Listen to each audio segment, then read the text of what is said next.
everybody. Just trying to work out some of the kinks in this new camera that I have. Like, oh, where's the camera? Actually up there. Okay, I see that now. And I am pretty sure that the sound quality maybe isn't as good. So I'm going to be hooking up some external microphones maybe. I don't know. So just hang in there with me and we'll try to make everything copacetic. But since the quality of the sound may not be the best, I will take this opportunity to rant a little bit about, some of the stuff that I have to deal with in everyday life of being a stay-at-home mom. And actually, I'm sure many, if not all of you, have heard about this by now as well. Let's talk about Momo. So last week, my youngest child came home and started to tell me about this Momo thing, this creepy picture.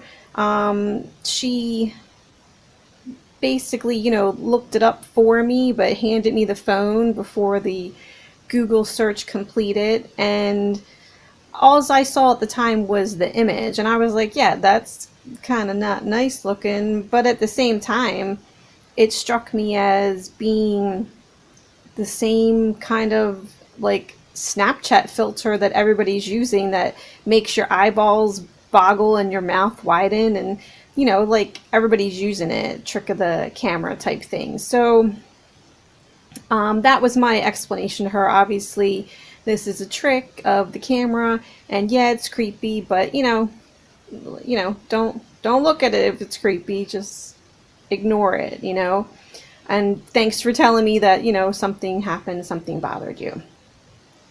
Less than 24 hours later, I wake up to, what's a new day for me, but the end of the day for many of the people that I know on the East Coast in the US. And a friend of mine had posted on Facebook that her two young kids had come home, and they're younger than my youngest, dealing with the same thing, and they were really freaked out. And it was in her post and the comments there that's where I learned about this was supposed to be some kind of challenge, and taking part of the challenge resulted in people being texted to do things that included self-harm. So it was a more serious issue than I initially understood it to be. But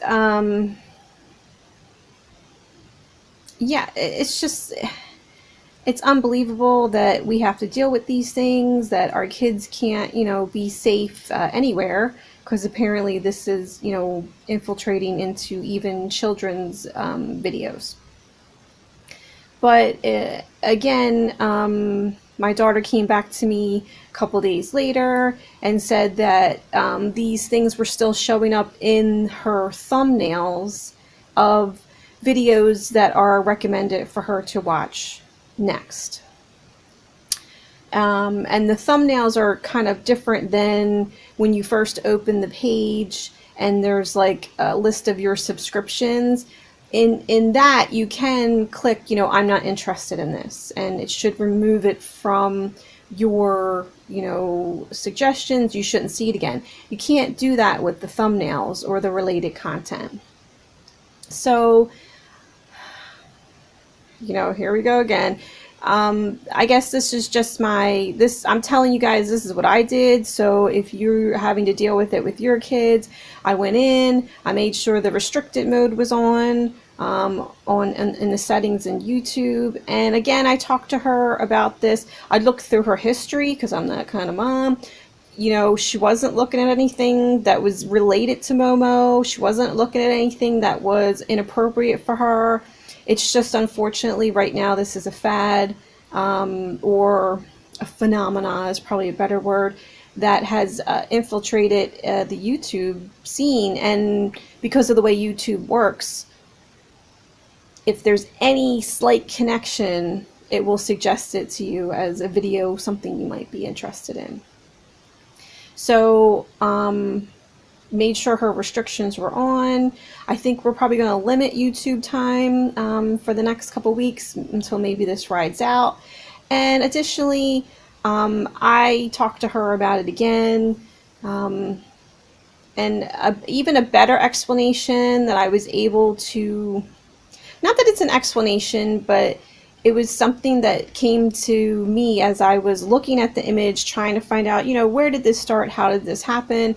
And then being able to explain it to her in a way that would make it not frightening. Because, it does, to me, it's kind of reminiscent of Candyman, if anybody remembers that movie. I mean, those of us who went to the movie theater and saw that, we couldn't look in the mirror for like weeks. It was terrifying. But this is even more, insidious. Because they're actively trying to do what they do every day in their lives, and things that they have to do, like, some of their homework is watching YouTube videos or some other videos to show them how to do a particular type of math or whatever. So they can't put down the devices and walk away from it permanently.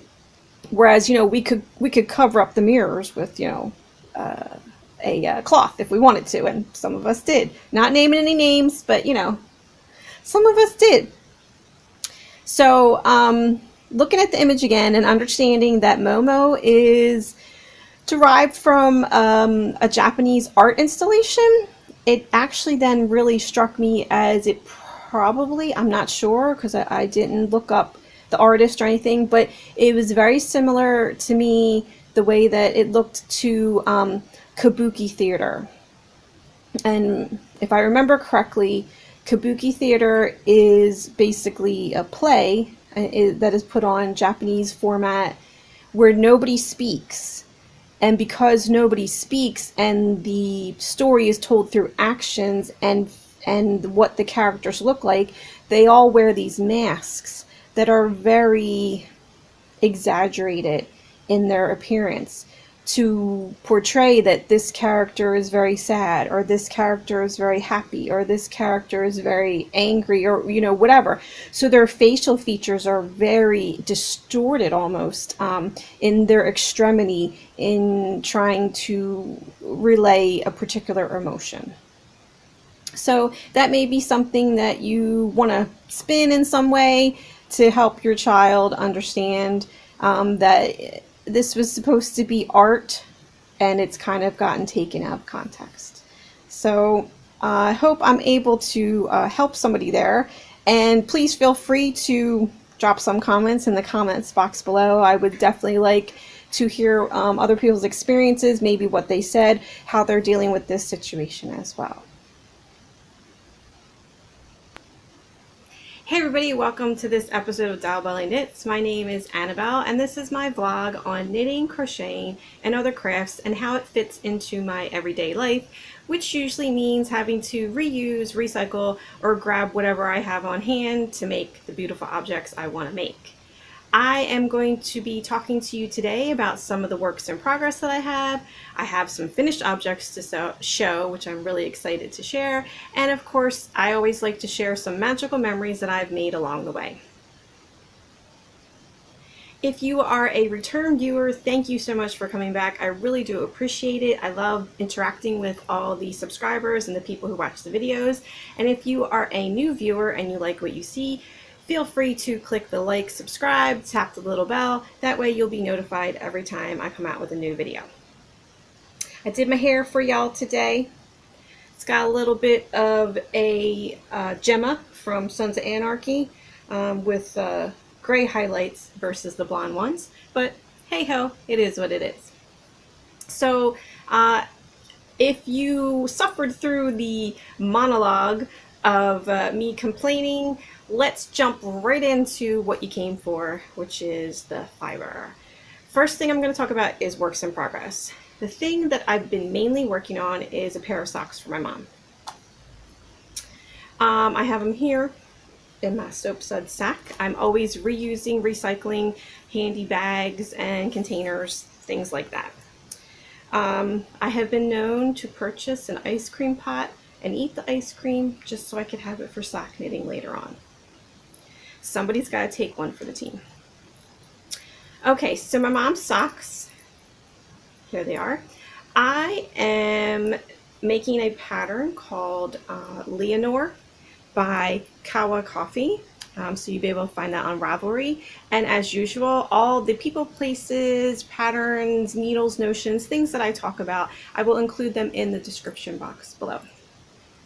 So the Leonore socks is a lot of twisted knitting stitches, which are absolutely gorgeous. I am knitting these on 2 pairs of circulars. They are 2.5 millimeter circulars, and actually one of them is a Knit Picks Pro and the other one is a Haya Haya. So it is interesting. I can tell the difference in the 2 tips. The Knit Picks Pro is more rounder and smoother, and the Haya Haya, this is the Haya Haya. It's pointier. You can feel the point on it. So in terms of doing knitting twisted stitches, I have found that the Knit Pick Pro kind of wants to split the yarn a little bit when I'm trying to maneuver the stitches for twisting them, but still it knits so smoothly and the joins are so nice. I can't complain about it really. So this beautiful yarn is from Dye Candy, Hutch Dye Candy. This is her sock weight merino nylon blend, and it is in the colorway Carrot. The lighting here isn't the best. I feel like it's getting blown out a little bit, but I think with the name Carrot, you get that this is orange, which is Mama's favorite color. So I have already knitted. As you can see, I'm doing 2 at a time. This is a cuff down pattern. I have done the cuff, I've turned the heel, which has also got a nice bunch of reinforced heel with slip stitches and twisted knits. And I am picked up all the gusset stitches. I have a few more decreases to do, and then it's just on to the finish line with the toe. So really enjoying this. It was a little bit frustrating sometimes, like I said, fiddling around with the twisted stitches. Sometimes you can drop a stitch, and this is with the 2.5 millimeter sock weight yarn. Sometimes that can be difficult to pick them back up. But I am lucky enough, again, Mom's my biggest fan, lucky enough to have an entire Haya Haya crochet set, and there's some really small hooks in there. So I can go in there and get the small hook and pick up all the stitches that I dropped. But I was recently watching Josh Brown from Dairyland Knits, and his current thing that is really melting his butter, as he says, is twisted knitting stitches. And he talked about Meg Swanson, who has done classes on twisted knitting stitches, and she in particular, there's a blog about a quicker way to do the twisted knit stitches. Unfortunately for me, well, she's a continental knitter, so what she was showing I think is a little bit easier for continental knitters and maybe not so much for the English knitter, the thrower like I am. I tried to do it her way a little bit and it didn't quite work out as smoothly, but you know, maybe I just need to practice it more. I don't know, we'll see. I definitely would make these again, so I might have some more opportunity to practice the technique, and if you're interested, I will definitely put the link in the description box below, and you can watch Meg Swanson's little video on twisted knitting stitches. So Mom, I know your birthday's in a couple days. Obviously these aren't going to be there on time, but I know that you know I am knitting love in every stitch, and it'll be worth the wait. Yay!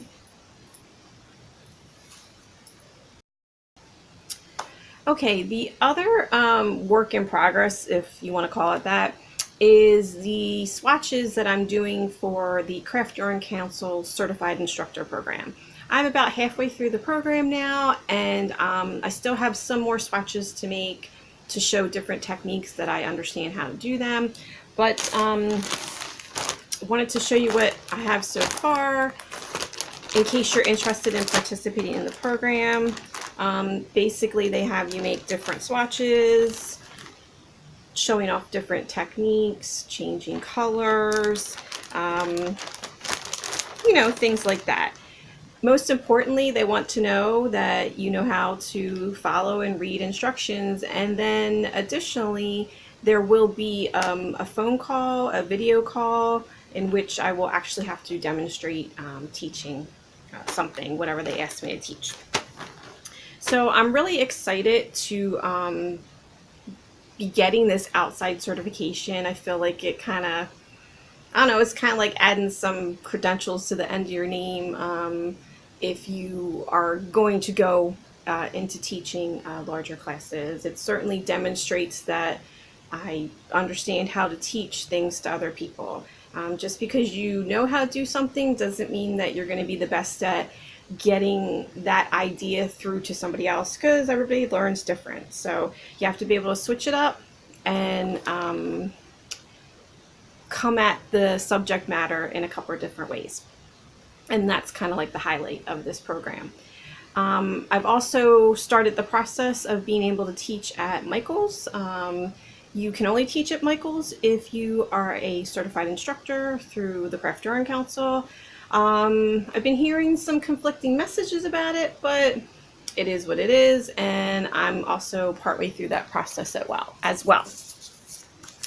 The thing about this, though, that I want to talk about is this right here. This drove me insane, the popcorn stitch. I think I really just kind of psyched myself out with this particular swatch, because it's like, you know, I want to make sure that I'm following the instructions, and then I kind of get into like being a little pedantic about, well, they said switch needle to maintain the gauge, but it was, you could switch needles and you could switch, or you could change stitches, but not necessarily row count. And, you know, yeah, so I was completely in my own little head about how to do this. It kind of, you know, was pressuring me a little bit. I redid it like 5 or 6 times, and they have a Facebook page. So I kind of went on there and I was like, hey, anybody else having this problem? And lots of people had a problem with the same swatch, and they gave me some ideas. So that was really nice to be able to have the support in that way as well. So I finished it up. But what made me really mad was that I have done an entire blanket that looks just like this. It was one of those mile a minute blankets where you do like panels and then sew the panels together. It was all popcorn stitch in diamond shape, like the exact pattern. So I think that's also what really psyched me out and upset me. It's like, I've already done this like 100 times and I couldn't get the gauge that I wanted. But when you're making a blanket, gauge doesn't really matter. So anywho, that's exciting. I'm, like I said, halfway through, and I'm looking forward to finishing that up and getting my little certificate in my pin. Yay! I'm saying that a lot today. Yay! Well, if I'm not going to be excited about it, who is really, right? Okay, next. Right, okay.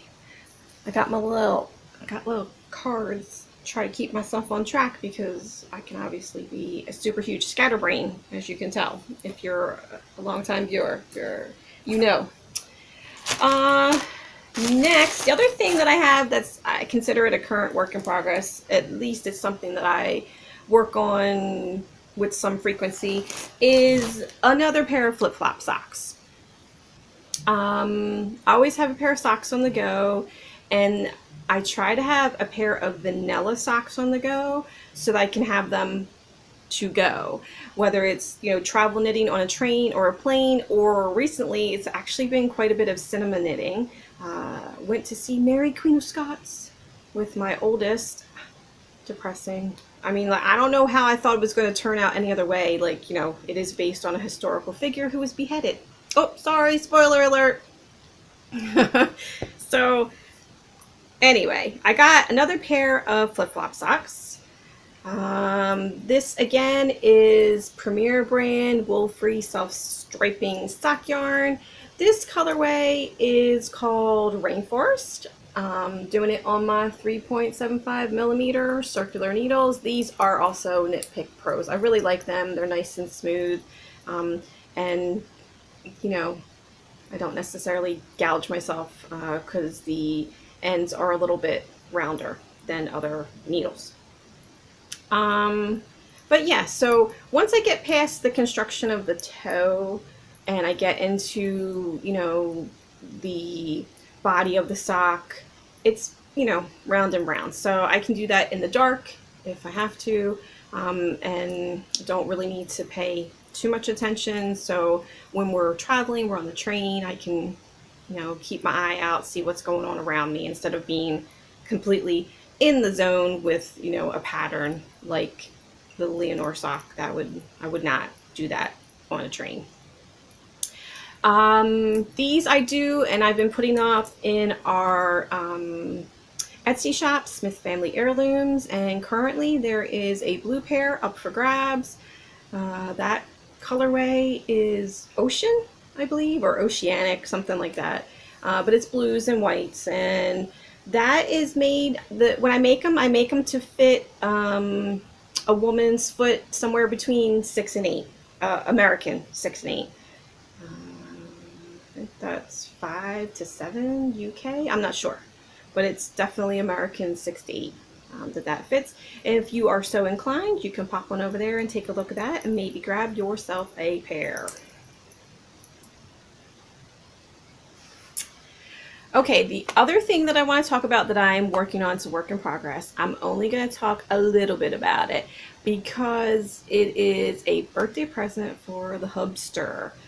It is going to be a milestone birthday this year, and I did, over the Christmas knitting, I showed stuff on screen and I told my family to go away, and there was a lot of silence and a lot of, you know, having to put stuff up here.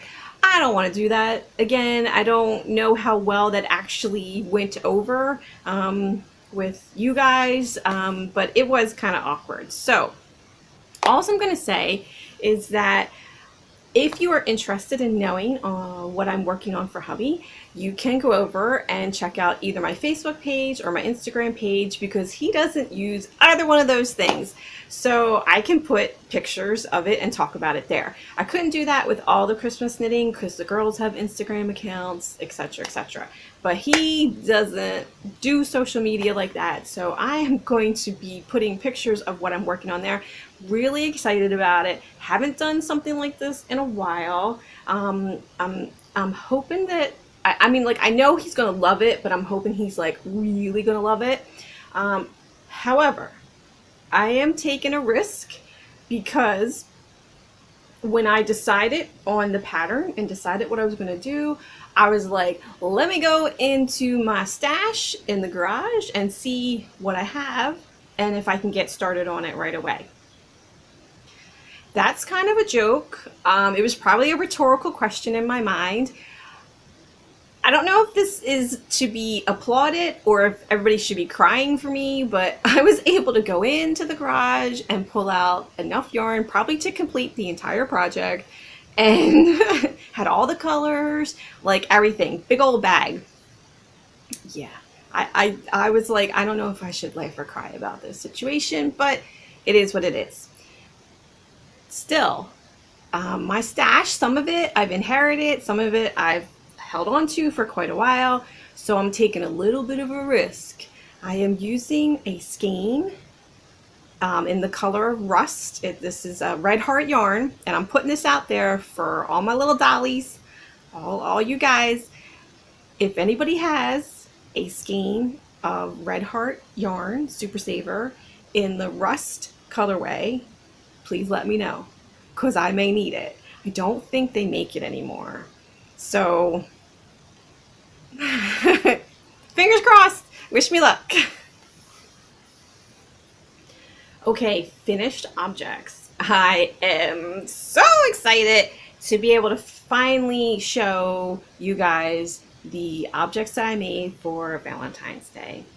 Every year, Valentine's Day for us is kind of like our second Christmas. And we give each other gifts and we make things, and yeah, it's a family celebration. Yeah, I really love it. I'm really excited about it. This is the third year in a row that I have knit a pattern by Susan Claudino. So this year I chose the pattern Figaro. So Figaro frog, this is one of them. And I used my 3.75 millimeter needles, and this also is Premier brand wool-free self-striping sock yarn, and I think it really made these frogs turn out great. Now, as you can see, there's no mouth or other feature on the frog, because for me that is the hardest part. I'm so concerned I'm going to screw it up and they're going to look crazy, that I will allow, if I have time, allow the item to be faceless for a while. But after completing them and looking at them, I'm like, I don't know if they really need a mouth. And I figured I would give them out and let the kids and the hubby decide, did they want a mouth, did they not want a mouth? And they were all like, no, this is cool, like it the way it is. So yay. But we had, oh, I lost my notes, hang on. Yeah, we had a really awesome time. My youngest, I'm grabbing some of the other ones. My youngest did a like treasure hunt for us to get to the little pieces of art that she made for each of us. This one, okay, so like, let me go back to this one. This is in the colorway Farm Stand. This is in the colorway Rainforest, which is the same colorway that I'm currently using for those flip-flop socks.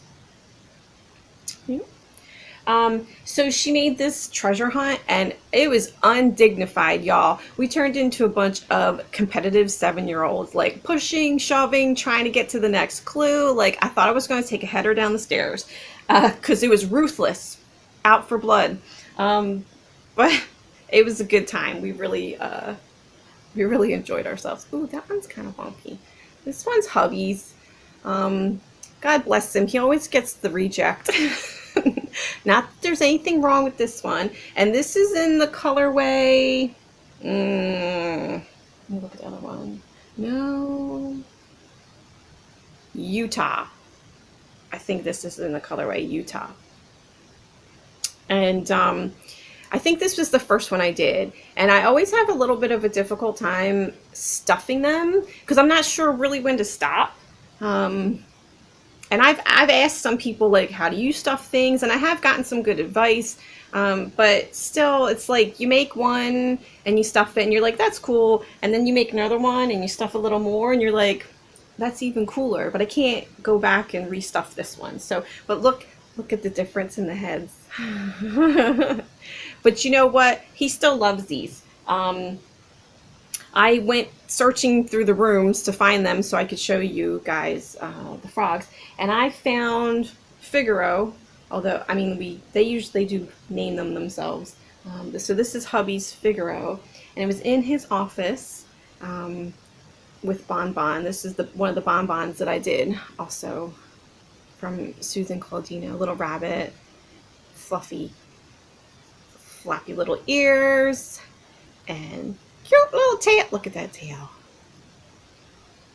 This is in the colorway Vegas Lights. So his name is Elvis. But anyway, if you think a man can't appreciate a stuffy, he can, because he takes them to his office and he strategically puts them in his office. So I found the frog with the bonbon. He has arms wrapped around bonbon. I'm trying to show you. And he's got this little chair. They were sitting in the chair together. It was so cute. Oh yeah, and then here's number 4. This one is done in Saguaro Sky, is the colorway. So I will put in pictures. I did take individual pictures of the frogs, so you'll be able to see them up a little bit closer. I'll put them in the video here. But last thing I want to say about the Valentine's Day, really do love doing that as a celebration in our family, because I think it's really important to show the kids that there's several types of love and relationships, and some relationships last, some relationships don't, all relationships change, and that, you know, come Valentine's Day, if you don't have a relationship that's a romantic relationship, it doesn't mean like you're a loser or you're missing out.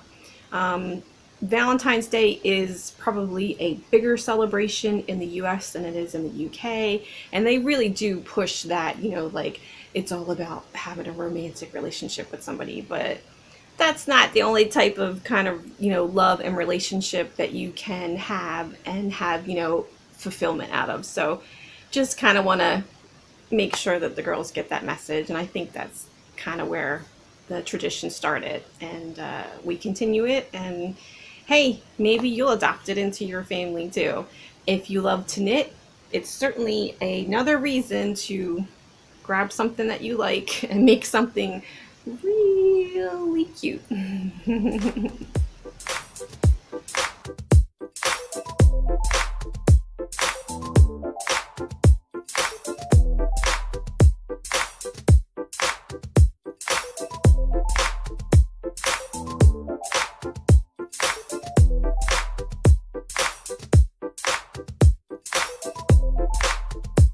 Okay, now we come to the part of the show that I like to call Magical Memories. It's where I share with you guys some things that I did, whether I actually went places or participated in events that are linked to crafting in some way, or possibly it's just a really fantastic time that I had with the family. I have a couple magical memories to share for this episode, and the first one I want to talk about is the February challenge. This is a challenge that took place on Instagram. It is hosted by Cecilia Nelson Hurt. She is Creative CC on Insta. And basically it's kind of like Inktober, where you had a bunch of prompts, but instead of drawing something, you posted a picture that related to the prompt. I actually was able to participate in all 28 days. I think I missed 1 or 2 days, but like I made it up the next day. So I had 28 postings at the end of the 28 days. I got to meet a lot of new makers. So that was in itself reason enough to participate in something like that. You start following the hashtag on Instagram, and you can see what other people are posting and get to know some of the other makers and the things that they do, and, you know, maybe learn some new stuff for yourself. Some of the makers that I got to meet, just a couple that were particularly interesting to me. There was the lovely crafty captain, Jules, on Little Boat Crafts. She lives on a narrowboat and she's having her own craft business, so I thought that was really neat. There was the beautiful and intelligent Rebel Chanel from Needle Rebellion. She is super smart and super talented. Love looking at her work. And then there was the Patriotic Dutch Dynamo, Marianne. I think that's how she says her name. I could be pronouncing it wrong. But Marianne makes some beautiful color work mittens. And we had a conversation about one of the mitten patterns that she was working on, because I would like to do some more color work. I have done color work mittens in the past, and mittens seem like such a great way to, you know, kind of break your teeth in a little bit on something that could be significant in time and money, and, you know, you could really screw it up. So mittens, you know, small little project to get you started. So she had these mittens, and they had like these bubbles on them, and it was really, really pretty. So I was like, oh yeah, it's really, really great. And she says, yeah, it's a pattern by Jenny Penny on Ravelry. So, I go and check Jenny Penny on Ravelry. I think she's actually Jenny Penny 74, but if you just put in Jenny Penny, that brings up all her patterns. Mind blown. Like, you have to see these patterns. I have my iPad here to show you some of these patterns because they are just okay. Now this is gonna go. Like, look at that top one. Like the mittens, when you put the hands together, there's a cat. And then like, oh, there's another one like that. Sorry. I have an original iPad, it's so slow. The same, look at that. Put the hands together, you got the butterfly. Like, unbelievable. There's cats, there's dogs, there's butterflies. I think there's a Darth Vader one. Like, just amazing, amazing color work on these mittens. And it just makes me so hopeful. Oh yeah, look at this. I think Jenny has, if that's actually her name, I think Jenny has Frenchies, little pit bulls. Look at that! Oh my gosh, that's so cute, right? So, obviously February is not going to come around again until next year, but if you didn't participate in it, I highly recommend that you do so. You get to meet some new makers, you get to, brag a little bit about yourself, and maybe you'll meet, or find out new pattern makers, things like that. It was just a lot of fun, a lot of inspiration, and I recommend that you participate next year. Thanks to Creative CC for making up the challenge, the hashtags, the prompts, everything that goes with it. It's just been a really great thing for the fiber community to bring us together and get to know a little bit more about one another. Last thing I want to share is another magical memory. Me and my family recently visited a geological wonder in the Yorkshire area where we live. We went to Ingleton Falls. I will include a link in the description box below so you can check it out for yourself. It is really beautiful. It is really stunning. And actually, a friend of mine, I posted some pictures on Instagram, and she and her husband went the very next day to check it out. The waterfalls are naturally occurring waterfalls that were created from a fault in the Pennine mountain range. And the locals back in the late 1800s wanted to be able to have a way for everybody to get in and see this beauty. So they put together these trails where they made bridges and things like that. And the site was actually originally opened for the first time in 1885. So that's another thing that I love about living here. A lot of history, right? So I brought the little brochure with me because I don't know if you'll be able to tell, but it's basically a circular pathway where you go up the one side and down the other. And as an aside, I met a lovely woman on the train over the weekend, and she told me that the locals call this trail going up the Dove and down the Doe. She herself is a local, and this is the aside part. I love rugby. If you have been following my Facebook account or Instagram, you know I love rugby. Her grandson plays for the English team, the under 20s. So I was like, yeah, I was talking to her for a little while about it. She said his name was Oliver. Of course, there's 3 Olivers on the team because it's a very popular name here. So unfortunately, I don't know which one, but it doesn't matter because he plays rugby. He plays for England. I will be rooting for him. Go Ollie. Okay, back to the Ingleton Falls. Yeah. If you look in guidebooks for walks around the Dales area, this is listed as a strenuous walk, and they ain't lying. I definitely felt out of shape going on this walk, and Part of it was because it actually is an elevation. You go up quite a bit and then you got to come back down. But all the rock formations, like they jut up out of the ground, so it's really uneven walking as well. I don't necessarily recommend taking small children on this particular walk, but they were there. And there was one woman who was actually carrying an infant, and there was like a bjorn on the front of her.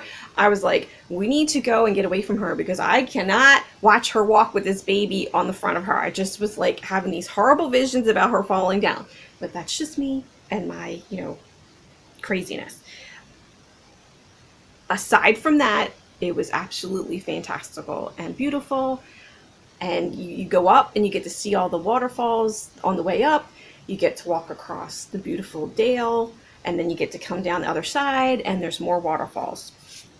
I did bring knitting, of course, and it would have been great to stop for a moment and have a little bit of knit, get your little photos in for your Instagram, but it was a strenuous walk. It was over 5 miles of this up and down.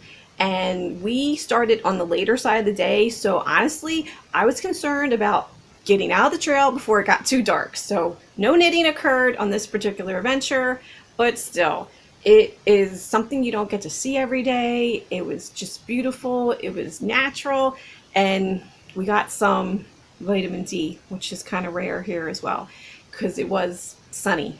Again, a rarity here. So you have to get out and take those opportunities when you can.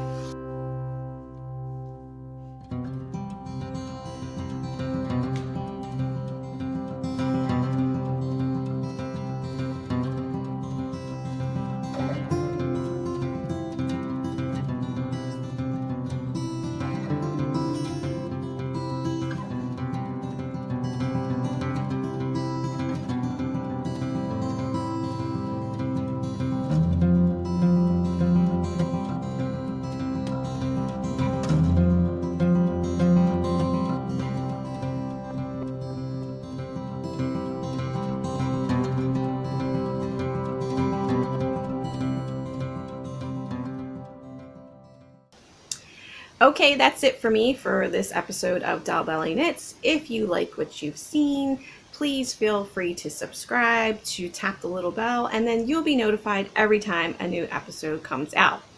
Until next time, I hope that you get some good knitting, crocheting, and crafting in. I hope that you stay well and healthy, and that you take advantage of the time and get out there and make some magical memories of your own. See you next time. Bye. Get some knitting and some crocheting in. Ugh.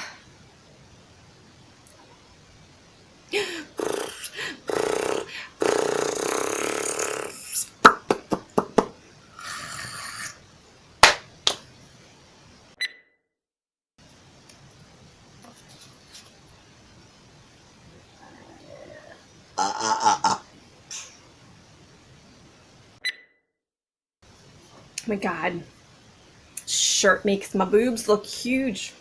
I ain't mad, y'all. I ain't mad.